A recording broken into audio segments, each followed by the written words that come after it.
오늘 되기를 바랍니다. 이 시대가 너무나 하나님 말씀에서 떨어진 것 같습니다. 다 예수님을 믿는다고 하는데 실질적으로 물어보게 되면 하나님의 말씀은 모르고요. 자기 생각, 어디서 들은 것, 신학적인 것, 인간적인 것, 인본주의적인 것, 또 세속주의적인 것이 하나님의 말씀과 섞여서 자기의 철학을 가지고 사는 분들이 많습니다. 우리는 순수한 100% 하나님의 말씀으로 살아야 합니다. 하나님의 말씀이 섞일 때 우리가 우상숭배를 하게 되고요. 우리의 인생은 힘들어지고 어려워지게 됩니다. 이스라엘 백성이 우상숭배를 했을 때 하나님의 진노가 임했고 그 땅이 저주를 받으며 황폐가 됐고 성벽은 무너졌으며 외국인들이 쳐들어와서 이스라엘을 아주 괴롭게 한 사건을 여러분들도 아실 것을 믿습니다. 하나님과 우상이 섞이는 그러한 삶을 우리는 살지 말아야 하고요. 하나님의 말씀이 세상적인, 세속적인, 인간적인 생각과 섞일 때 우리는 우상숭배를 하게 되는 겁니다. 이 세상에서 물질의 축복만이 하나님의 축복이라고 생각할 때가 많은데요. 어쩔 때는 고난이 하나님의 축복이고 어쩔 때는 순교가 하나님의 축복이고 물질은 결과일 뿐이지 우리들의 축복은 예수 그리스도 한 분이 되겠습니다. 그러나 나의 목표가 물질이고 예수 그리스도는 내가 그 목표를 나의 출세를 나의 영광을 이루는 수단으로 예수 그리스도가 사용된다면 이것은 우상 숭배가 되겠지요. 그렇게 되면은 우리의 영은 죽어버리는 것이 됩니다. 나의 목표와 나의 목적과 나의 사랑의 대상과 나의 모든 것이 예수 그리스도가 되고 우리가 예수 그리스도를 믿다 보면 경제적으로 풍부해질 때도 있고 없을 때도 있고 우리의 믿음 따라서 하나님께서 주실 수도 있고 안 주실 수도 있는데 하나님께서 만약에 나에게 물질적인 축복을 주면 그것은 나누라고 주신 것이지 나 혼자 잘 먹고 잘 살라고 주신 것은 아니죠. 이 시대의 많은 크리스찬들이 하나님께서 물질의 축복을 주셨지만 그것을 나누지 않고 나의 소유로 생각하는 물질화된 세속화된 크리스찬들이야말로 크리스찬들이 아닌 것입니다. 자, 그런데 하나님께서 나에게 왜 물질을 안 주시는가? 내가 나누지 않고 물질이 있으면 하나님을 버리게 되고 우상숭배하니까 안 주실 수도 있겠죠. 그러면 도리어 그게 복이 되고 축복이 되는 것입니다. 너무나도 순수한 하나님의 말씀으로 살지 않고 돈으로 살고 물질로 살고 명예로 살고 체면으로 살고 또 인간적인 생각으로 사는 인본주의적, 세속주의적, 물질주의적으로 사는 우리 모두가 그 모든 잘못된 생각을 버리고 성경 말씀으로 돌아가야 우리의 영이 살고 우리가 주님의 재림 때 주님을 영접할 수 있고 또한 우리가 하나님 나라로 들어갈 수 있는 것입니다. 예, 오늘 우리가 이 교황이 지난달인가요? 지난달 28일부터 30일 동안 터키를 방문하였습니다. 터키를 방문하여 동방 종교와 이슬람을 향해 화해와 상생의 제스처를 보여준 프란시스코 교황이 방문 첫날인 28일 터키의 대통령 타입 얼도간을 만난 자리에서 모든 종류의 근본주의는 종식되어야 한다는 언급을 했던 것으로 알려지고 있다. 모든 종류의 근본주의는 끝나야 된다. 이게 무슨 말인가? 자, 이 근본주의적인 사상, 근본주의는 기독교에만 있는 것이 아니라 이슬람 종교도 있고, 뭐 불교도 있고, 천주교도 있고, 각각 종교의 근본주의라는 것은 그 자기들의 그 종교의 핵심, 그 자기들의 종교의 그 가장 기본적인 것을 고집한다는 겁니다. 자, 우리 기독교는 무엇을 고집할까요? 성경을 고집하죠.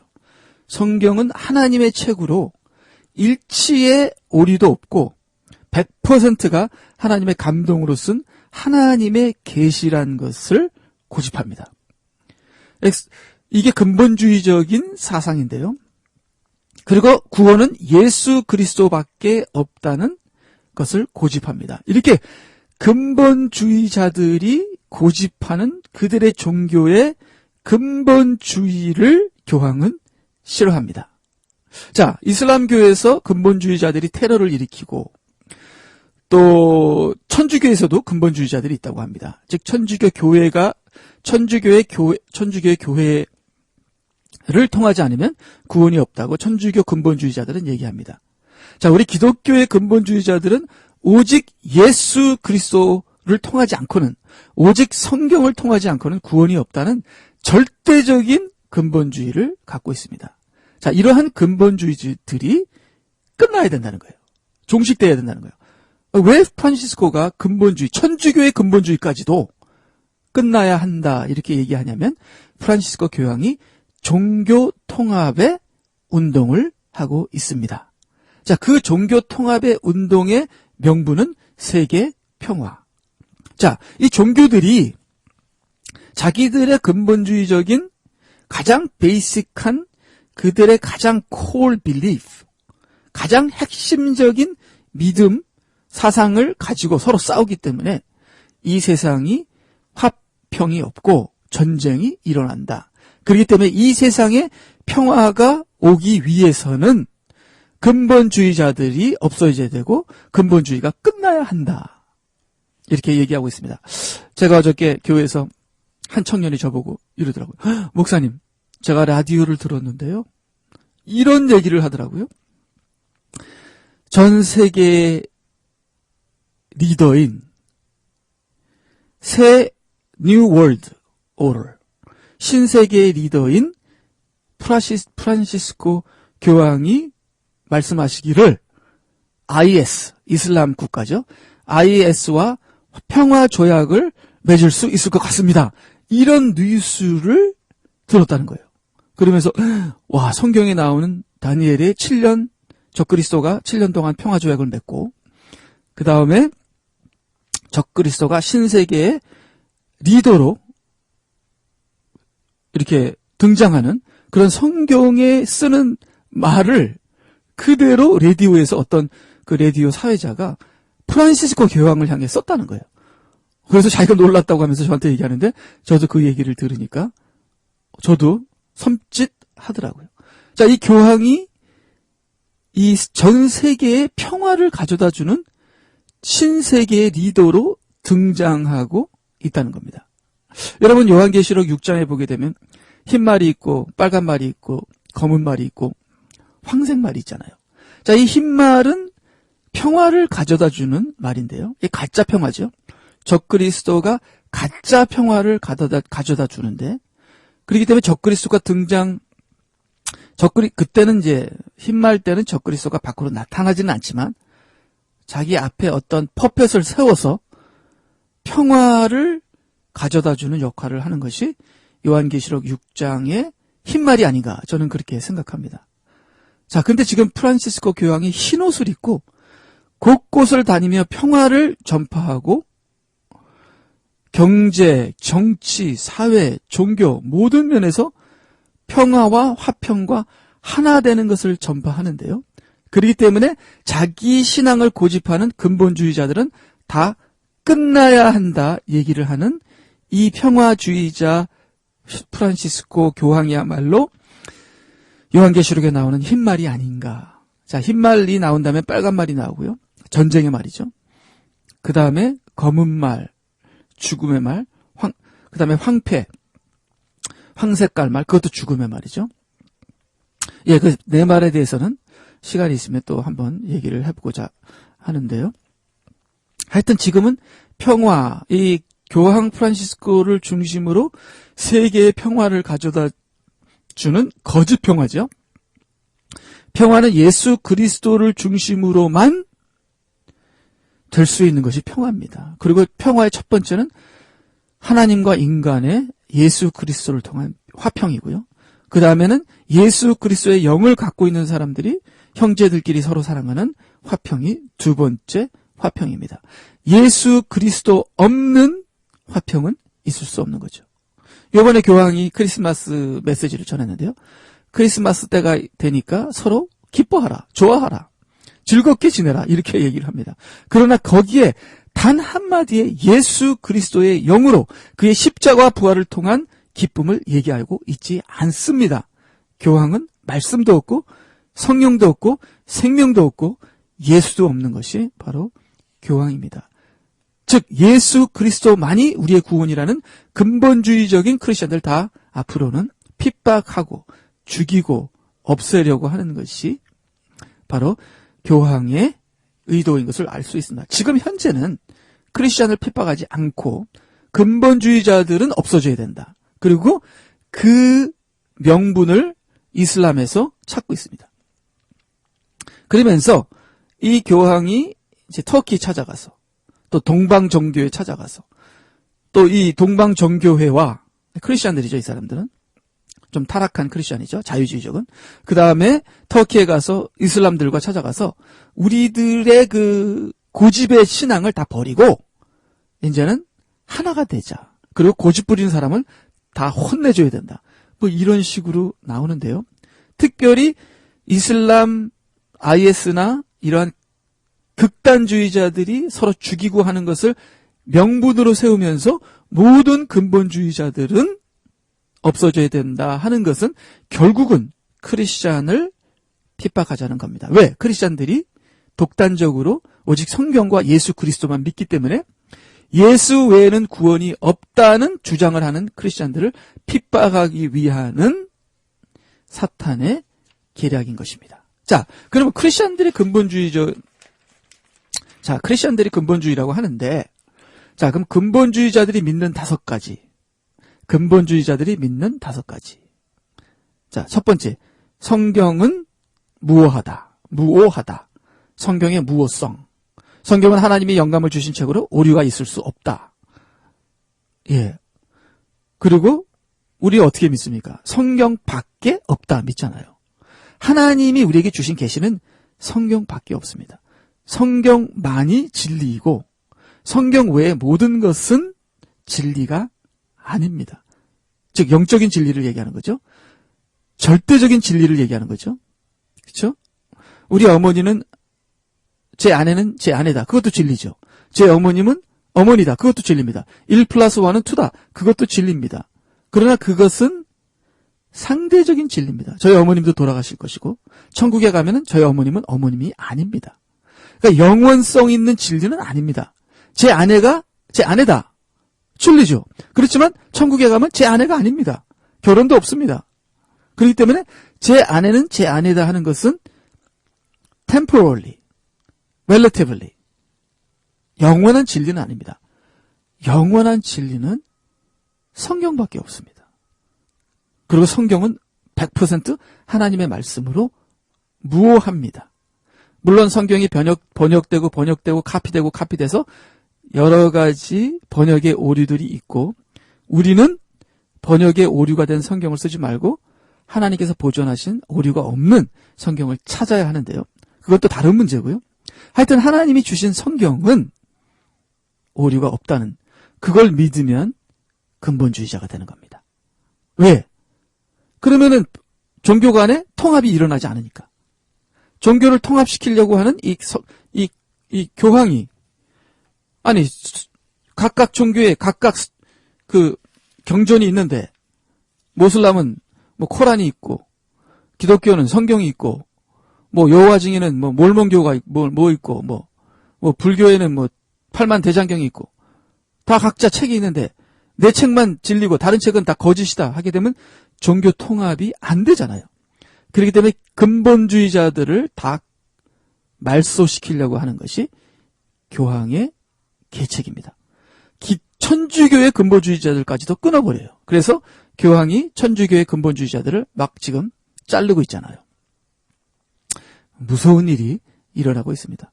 자, 이 교황의 종교 통합에 같이 제가 이 성경의 그 근본주의자의 5가지를 얘기하다가 또 다른 쪽으로 빠졌는데요. 예. 근본주의자의 5가지를 다시 한번 조금 이따 얘기하고요. 자, 이 교황의 종교 통합을 지지하는 것이 기독교의 WCC입니다. 이 WCC가 교황의 종교 통합을 지지합니다. 자, 그렇기 때문에 WCC에서 어떤 기도를 하냐면요. 아멘 할 때도 남이 압을 타압을 아멘 그렇게 기도하고요. 또 기도할 때도 하나님 부처님 이렇게 기도하고요. 완전 짬뽕 종교인데요. 우리는 목숨이 끊어져도 짬뽕 종교는 할 수 없습니다. 다니엘과 사드락과 메삭과 아벳느고가 다니엘이 사자굴 속에 들어가면서까지도 그의 신앙을 지켰고요. 사드락과 메삭과 아벳느고가 느부갓네살 금상에 절을 하지 않아서 불 속으로 들어갔고요. 우리는 죽으면 죽었지 우상과 하나님을 짬뽕시키지 않습니다. 우리는 기도할 때 하나님 부처님, 예수님 부처님, 예수님 마리아님 그렇게 안 합니다. 그렇게 하는 순간 우리는 죽은 겁니다. 이 WCC가 교황의 종교 통합에 동조를 하여 모든 종교를 통합하는 이 WCC 무브먼트는 사탄의 무브먼트요, 죄악의 무브먼트며 이 사역은 우상 숭배의 사역입니다. 저와 여러분은 목숨을 바쳐서 기독교의 근본주의를 지켜야 합니다. 자, 근데 이 WCC 종교 통합에 또 합세를 한 유명한 미국 목사님이 계신데요. 그분이 세틀백 교회의 릭 워렌 목사님입니다. 자, 릭 워렌 목사님. 여러분 아시죠? 릭 워렌 목사님이 유명한 책을 써서 모든 한국 교회들이 그 책을 가지고 성경 공부를 했던 시절이 있는데요. 그것이 Purpose Driven Church도 있고 그 다음에 Purpose Driven Life, 목적 있는 삶, 목적 있는 교회, 센세이션을 일으킨 책인데요. 그런 책으로 센세이션을 일으켰다고 해서 그분이 바른 생각을 가진다고 볼 수는 없습니다. 자, 2005년도에 플로리다 키 웨스트에서 열린 한 종교 포럼에서 세틀백 교회의 목사요 CFR 회원인 릭 워렌이 기독교 근본주의를 포함한 모든 종류의 근본주의는 21세기의 큰 적들 가운데 하나이다. 즉 인류의 적이라는 거예요. 기독교 근본주의가. 물론 기독교 근본주의뿐만 아니라 다른 종교의 근본주의들도 마찬가지죠. 그러니까 그들이 믿는 것, 각 종교인들이 믿는 걸 포기하고 그냥 다 하나가 되자는 그러한 교황의 그 종교 통합을 릭 워렌이 지지합니다. 그래서 릭 워렌은 모슬람과 기독교를 합친 크리슬람, 그러니까 크리스찬, 모슬람을 합치면 크리슬람을 지지하는 사람입니다. 자, 이 정도 되면은 하나님의 종이 아니라 마귀의 종이라고 볼 수 있겠습니다. 예. 자, 그러면 기독교 근본주의의 5가지. 첫째는 성경의 무엇성. 두 번째는 예수님의 동정녀 탄생과 그분의 인성과 신성. 하나님의 아들 되심에 대한 믿음. 이거 당연한 거 아닙니까? 예수님은 성령으로 잉태되어 동정녀 마리아에게 나셨으며 완전한 인성과 신성을 가지신 하나님의 아들이시다. 예, 성경은 무엇하다? 예수님은 하나님의 아들이시다. 이게 지금 뭐 잘못됐습니까? 자, 그러면 교황이 원하는 게 뭐예요? 오케이, 예수님은 하나님의 아들로 믿어라. 그리고 불교도 믿어라. 그리고 마리아도 믿어라. 다 믿으라는 겁니다. 한 가지만 믿지 말고 다 믿으라는 겁니다. 다 받아들이라는 겁니다. 다 좋다고 하라는 겁니다. 예, 저희들은 절대로 그럴 수 없습니다. 저희들은 성경이 말한 것 위에는 믿지 않고 성경이 말한 것을 목숨으로 사수합니다. 하나님의 말씀의 기본적인 핵심만이 진리라고 목숨을 걸고 사수합니다. 이것도 믿고 저것도 믿고 이것도 받아들이고 저것도 받아들이고 이것도 좋고 저것도 좋고 예수님만이 구원자시다. 그래, 그것도 좋다. 불교도 좋다. 그것도 좋고 불교도 좋고 기독교도 좋고 이것도 좋고 이것도 좋고 이것도 옳고 저것도 옳고 정신이 나갔습니까? 오직 하나님께서 가장 싫어하는 것이 우상숭배인데, 오직 진리는 하나님께서 예수 그리스도를 통해 주신 성경 외에는 진리가 없는 것은 우리 기독교인들이 목숨을 걸고 사수하는 것입니다. 자, 세 번째. 도대체 근본주의자들이 뭐가 잘못돼서 근본주의자들을 끝장을 내라고 교황이 하는지요. 그리고 WCC, 그 교황을 서포트하는지요. 자, 세 번째. 십자가에서 이루신 예수님의 대속의 사역을 믿는다. 구원은 십자가에서 대속의 사역을 이루신 예수님을 믿음으로 얻는 것이다. 이거 당연한 거 아닙니까? 교회 나가서 이거 믿고, 이거 믿기 위해서 교회 나가고, 이 믿음으로 사는 거, 이 믿음으로 죽고, 이 믿음으로 천당 가고, 이 믿음을 가르치고, 이 믿음 없으면 우린 크리스천이 아니잖아요. 근데 이 믿음을 고집하지 말라는 겁니다. 이 믿음도 믿고 다른 것도 믿으라는 겁니다. 그리고 다른 사람이 이것이 틀리다 그러면 그래 너는 그래 틀려도 좋다. 그래도 너 사랑한다. 이런 식으로 모든 다른 종교의 신앙도 받아들이라는 겁니다. 이게 종교 통합이죠. 네 번째, 예수님의 육체적인 부활에 대한 믿음. 십자가에 못 박히신 지 사흘 만에 무덤에서 부활하여 하늘 보좌 우편에 계신 예수님을 믿는다. 5절, 성경에 기록된 예수님의 기적에 대한 믿음. 이는 사람이 만들어낸 신화가 아닌 역사적인 사실로 믿는다. 이 5가지를 믿는 것이 기독교 근본주의래요. 저는 이 5가지를 믿고 또 예수님의 재림도 믿고, 천주교는 예수님의 재림을 안 믿잖아요. 예수님은 재림하지 않는다고 천주교인들이 공식적으로 발표했습니다. 거기에 대해서 제가 이제 말씀을 드렸죠. 그리고 성경을 다 믿죠. 근데 그렇게 되면 근본주의자로 앞으로 강대상에서 예수님밖에 구원이 없다. 오직 구원은 예수 그리스도를 통한다. 예수님은 재림하신다. 예수님 부활하셨다. 얘기하게 되면 앞으로는 잡혀가는 날이 올 것입니다. 성경 외에는 진리가 없다. 오직 성경만이 하나님이 인류에 주신 계시요 진리다 하면은 앞으로는 수를 당하고 고소를 당하고 잡혀가는 일이 있을 것입니다. 여러분, 그때가 되면은요, 이제는 주님의 심판날이 눈앞에 왔다는 것을 아시고요. 지금도 동성애가 죄라고 하면 지금 고소당하고 길거리에서 전도하게 되면 잡혀가고 지금 그러잖아요. 지금도 마지막 때인 것을 여러분은 아시기를 바랍니다. 예.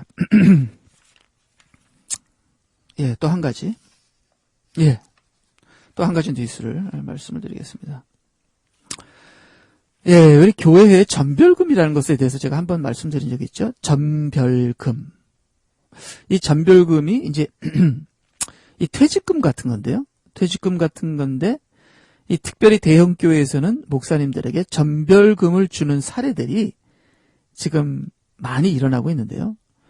자, 이런 사례들은 언제나 있었던 것 같습니다. 근데 지금 인터넷 시대가 오면서 어느 목사님이 전별금을 얼마를 받았다 하는 것이 인터넷에서 뉴스로 터지면서 지금 여러 가지 문제가 일어나고 있는 것을 볼 수 있는데요. 자, 제가 이런 얘기를 여러 번 드렸고, 제가 전별금에 대해서 벌써 이미 얘기를 했는데요. 여기 한국의 교회 이름은 제가 얘기하지 않겠습니다. 서울 마포구에 위치한 어느 교회에서 25년간 심무하다 지난 2009년 2월 은퇴한 아무개 목사가 받은 전별금이 18억 300만 원. 자, 근데 문제는 이것을 현금으로 일시불로 받았다는 겁니다. 자, 이 18억 300만 원에 뭐가 들어있느냐? 퇴직금 1억 6,700만 원, 은퇴 후 2010년부터 18년간 현 생활비의 70% 일시 지급 7억 5,600만 원, 2009년 1년치 급여 전액 일시불 지급 8천만 원, 현재 살고 있는 사택증여 8억 원을 합친 것으로 이 교회의 1년 예산인 16억 원을 웃도는 액수이다. 저는 이런 그 이야기를 읽을 때 정말 가슴이 아픕니다.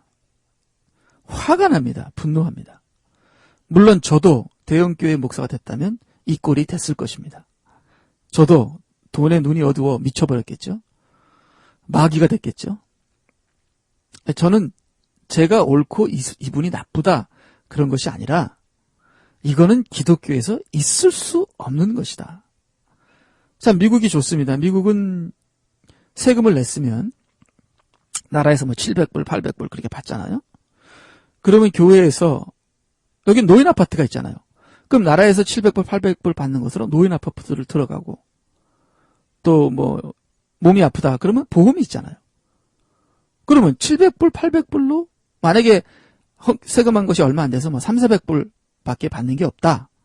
그러면 교회에서 돌아가시기까지 뭐 2, 300불 이렇게 보조를 하면은 뭐 7, 800불과 노인 아파트에서 기도하면서 말씀 보면서 또 평생 살 수 있는 거 아니에요. 그리고 뭐 예를 들어서 은퇴 후에도 뭐 성경 공부를 한다, 가르친다, 아니면 뭐 신방을 간다, 아니면 은퇴 후에도 어떠한 일이 있다면 거기에 대한 그 교회에서 목사님을 교통비나 뭐 어떻게 사례비를 드릴 수 있는 거잖아요. 그렇게 목사님을 은퇴 후에 돕는 거는 그건 좋은 거죠. 근데 18억 3천만 원이라는 캐시를 일시불로 주고 목사님이 그거를 확 가지고 가고 이거는 죄악입니다. 죄악. 한국에 얼마나 못 살고 불쌍하고 가난한 사람이 있는데요. 이런 돈이 있으면 참으로 힘든 사람, 어려운 사람을 도와줘야 되잖아요. 이게 무슨 회개망측한 천벌을 받을 일입니까? 참으로 기가 막히고 코가 막히고 눈이 막히고 뒤집어질 일입니다. 정말 계속 읽겠습니다. 전별금의 액수는 당회와 재직회 그리고 공동의회를 걸쳐 결정됐다. 하지만 지난해 1월 뉴스 엔조이 보도에 따르면 일부 교인들은 이러한 절차가 형식적이었다고 반발했다. 죄송합니다. 목사가 받을 총액에 대한 정보가 교인들에게 제대로 제공되지 않았다는 것. 이들 교인들은 재직회와 공동의회가 끝난 뒤 약 3주 후에야 담임 목사가 받을 금액이 18억 원이 넘는다는 사실을 알게 되었다고 한다. 이 땡 목사는 퇴직금과 은퇴 예우금의 액수를 직접 제시하는가 하면 자기가 제시했대요. 나는 18억 받겠다고. 이를 일시불로 줄 것을 요구하기도 했다고 한다.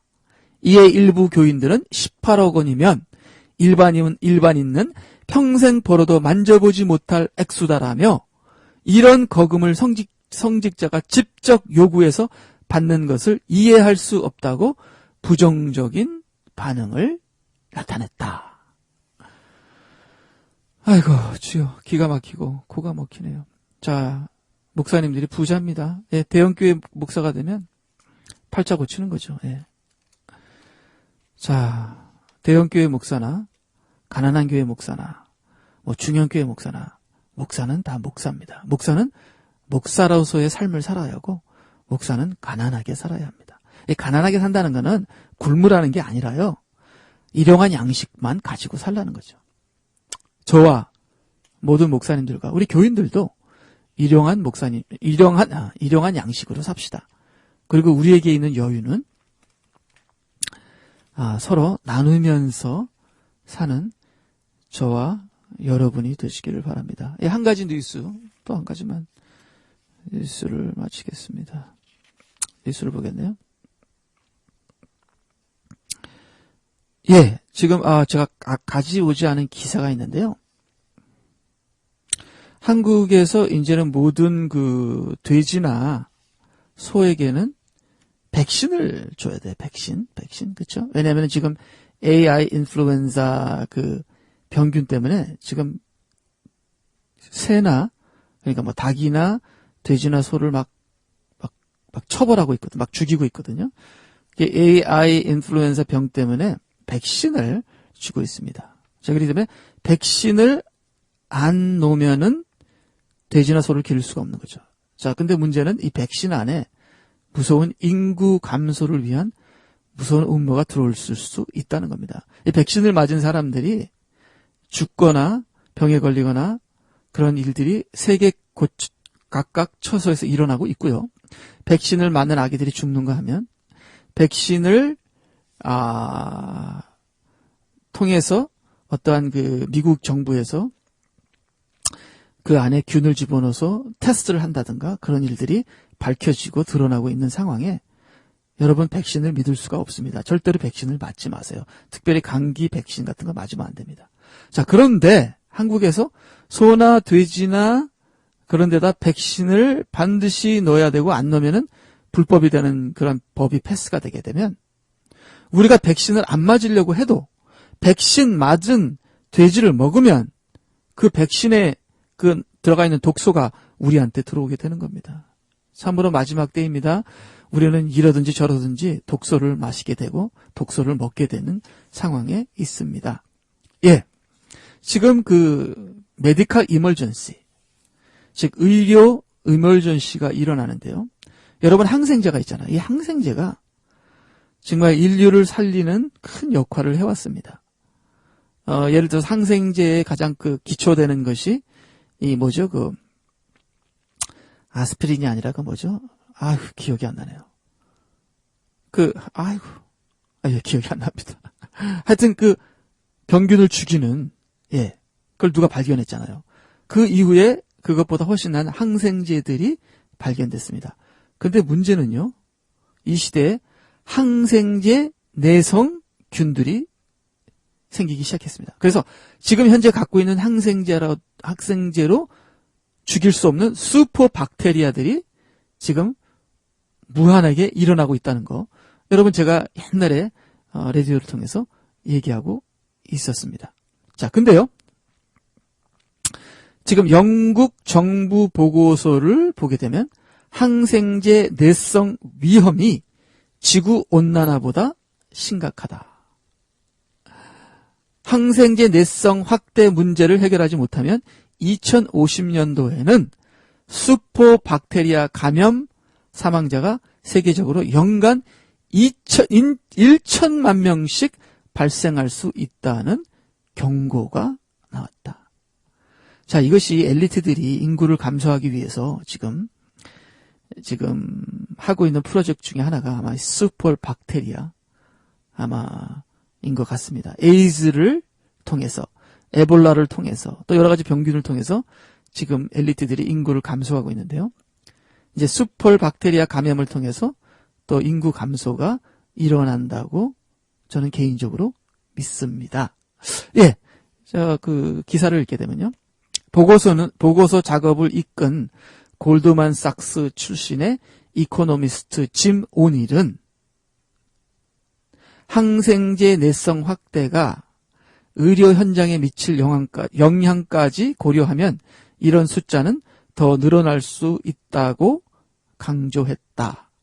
보고서는 항생제 내성 확대로 현대 의술이 암흑기를 맞으면 30여 년 뒤 나이제리아에서는 항생제 내성균 감염 환자가 전체 사망자의 25%에 이르고 인도에서는 매년 200만 명이 항생제 내성균으로 사망할 수 있다고 예상했다. 지역별로는 항생제 내성에 취약한 아시아와 아프리카에서 각각 연간 373만 명과 415만 명의 사망자가 발생할 위험이 있는 것으로 추정했다. 그 외 지역 피해 규모는 남미는 39만 2천 명, 유럽은 39만 명, 북미는 31만 7천 명에 이를 것으로 분석했다. 항생제 내성이 일반화하면 제왕절개나 장기 이식 등 의료기관에서 보편화한 시술도 힘들어져 의료 수준이 후퇴하고 세계 경제에도 타격을 줄 것으로 우려됐다. 항생제 내성 문제는 단순한 감염 질환만으로 또 누구나 사망에 이를 수 있는 심각성 때문에 범지구적 위험으로 여겨지고 있다. 예, 제가 저번에 말씀드릴 때 사람들이 자동차 사고로 죽고, 또 전쟁에서 죽고, 그 다음에 서로 총살로 죽고, 어마어마한 많은 사람들이 죽습니다. 전쟁에 나가서 죽는 것보다 자동차 사고로 죽는 것이 더 많고요. 또 의료 사고로 죽는 것이 많습니다. 이 병원에 가서 멀쩡한 사람이 죽는 일이 많이 있는데요. 그 중에 하나가 슈퍼 박테리아에 병원 가서 감염이 되는 거죠. 그러면 어떤 항생제로도 듣지 않아서 죽는 일들이 많습니다. 자, 이렇게 저렇게 인구 감소가 되는 현상이 일어나는데요. 자, 인구 감소 현상 중에 또 한 가지만 말씀드리겠습니다. 지금 한 5분 시간이 있어요. 그것이 이 중금속 감염입니다. 중금속. 자, 우리들이 먹는 음식을 통해서 중금속이 들어오는데요. 자, 여기 기사를 보게 되면 한국인들의 체내에 카투늄, 이게 중금속인데요. 중금속. 예, 저는 한국말도 못하고 영어도 못하고. 예. 한국인들의 체내에 카투늄, 중금속이죠. 농도가 유난히 높은 것으로 나타났습니다. 제가 왜 이 기사를 하냐면요. 조금 있으면 제가 말씀드리겠습니다. 이렇게 카투늄이 많이 쌓이면 심혈관 질환 위험이 높아진다는데요. 서울 성모병원인 연구팀이 우리 국민 4,600명여 명의 체열 분석을 통해 중금속 축적 정도를 살펴봤습니다. 그 결과 미국인과 비교해 혈중, 피에 카투늄 농도가 연령별로 2~3배씩 높은 것으로 나타났습니다. 중금속에 쉽게 노출되는 공장 근로자가 아닌 일반인들을 분석했는데도 유독 한국인의 몸에서 카투늄이 많이 검출되는 이유는 뭘까요? 자, 첫 번째 이유는 흡연. 예. 근데 흡연도 이유가 되겠지만 가장 큰 이유는 농약에 노출된 곡류 위주의 식생활과 어패류 섭취량이 거기에 핵심적인 이유가 된답니다. 자, 그러니 우리가 돼지고기를 먹어도 미국의 돼지나 소에 어마어마한 이 스테로이드, 이 약물이 들어있습니다. 그러니까 아까 제가 얘기한 대로 백신을 집어넣다든가 뭐를 한다든가 뭐 많이 들어갑니다. 예. 제가 거기에 대해서는 옛날에 기사를 통해서 7, 8, 9, 10까지의 약들이 들어가는데 이거는 우리가 먹으면 안 되는 겁니다. 그러면 고기를 먹을 때 우리도 그걸 먹게 되는 거죠. 곡류의 위주의 식생활을 먹을 때 농약을 우리도 먹게 되는데요. 그것 때문에 우리 몸에 중금속이 쌓이게 된답니다. 자, 그리고 또 세 번째는 이 미세먼지라는데요. 미세먼지가 부쩍 늘어나 호흡기로 들어오는 중금속량이 많아진 탓도 있습니다. 자, 일단 몸 안에 카투늄이 체내에 들어오면요. 카투늄이 중금속이 몸에 들어오면요. 그것이 절반으로 줄어드는데 30년이 걸린다고 합니다. 아이고, 유기농의 음식, 이런 카투늄이 농약에 노출된 곡식, 곡물, 농약을 뿌리잖아요. 농약을 안 뿌리는 게 어디 있습니까? 제가 그래서 여기 홀푸드로 미국 우리 여기 랜스데일에 홀푸드 있잖아요. 홀푸드. 거기 유기농 파는데 거기 가니까 제가 생강을 사려고 이제 거기 갔습니다. 근데 이제 유기농 생강이 있고 또 그냥 생강이 있어요. 그래서 유기농 생강과 그냥 생강이 차이점이 뭐니까 물어보니까요. 유기농 생강은 농약을 안 뿌린 거래요. 그 다음에 그냥 생강은 농약을 뿌린 거라고 그러더라고요. 아, 그렇구나. 그러니까 이 유전 조작이 돼서 유전 조작으로 자라난 그러한 곡식이 또 있고 또 유전 조작에서 또 농약까지도 뿌리고, 그러니까 옥수수 같은 경우는 유전 조작을 했을 때 그 유전 조작된 그 옥수수가 벌레가 와서 먹지 않도록 이미 유전 조작으로 벌레와 싸우는 것이 들어있고 그 유전 조작 안에 이미 농약이 들어있습니다. 옥수수는. 예, 이런 얘기하면 한도 끝도 없죠. 여러분도 이미 많은 그 정보가 어느 정도는 있으리라고 믿습니다. 먹을 것이 없고 뭘 먹어야 될지 참으로 먹을 것도 파괴되고 땅도 파괴되고 하늘도 파괴되고 모든 것이 파괴되는 무서운 세상이 왔습니다. 여러분들 제가 건강에 오래 살자고 이 얘기하는 게 아닙니다. 오래 살자고 이런 얘기를 하는 것이 아니라 이 세상은 무서운 세상이고 주님이 오실 날이 가까웠기 때문에 우리가 정신 차려서 깨어서 기도하자고 이러한 말들을 하는 것이죠. 우리가 성령 충만하면 독을 마셔도 끄떡없습니다. 우리 마가복음 16장에 믿는 자들은 독을 마실지라도 끄떡없다고 얘기하고 있잖아요. 그러니 우리가 주님의 일을 위해서 열심히 깨어서 기도하면 비록 유전자를 먹더라도 하나님께서 우리에게 건강을 주실 것을 믿습니다. 경건한 삶은 건강의 가장 으뜸입니다. 여러분 먼저 경건한 삶을 사시고요. 그 다음에 운동하시고 그 다음에 되도록이면 GMO가 없는 유전자 조작이 안 된 농약이 뿌리지 않는 그런 하나님께서 원래 만드셨던 천연 자연 음식으로 골라서 드시는 것이 하나님의 뜻이라고 저는 확신합니다.